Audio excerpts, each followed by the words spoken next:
Сливи за смет. Някой си човек е имал син. Когато той пораснал вече за женитба, баща му започнал да мисли как да го жени за добра мома, тъй че да са си лика прилика. Мислил и най-после намислил. Натоварил една кола с сливи, па тръгнал по селата да продава смет. Хайде, давам сливи за смет. Жени, моми, баби, булки разшетали се да метат къщите и да се напреварват коя повече смет да събере, да повече сливи да вземе.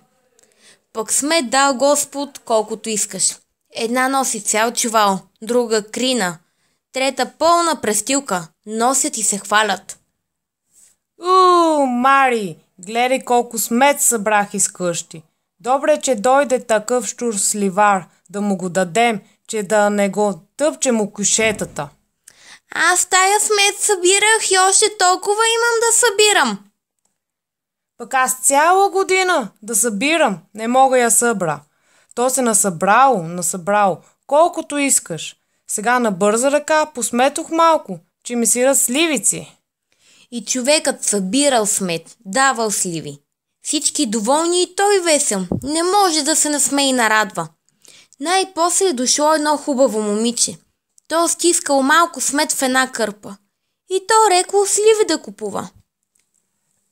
Хубава девойко, много малко се събрала. За толкова смет, какви сливи ще ти дам? Донесъл бих и повече, чичо. Ама нямаме. Хич нямаме. И тая не е от нас. Дадоха ми я съседите, задето им помагах да метат. Човекът, като чул това, много се зарадвал. Такова чисто и работливо момиче, което не държи вкъщи прашинка смет, ще бъде най-добрата къщовница. И той я поискал за снаха, оженил сина си за нея и много сполучил.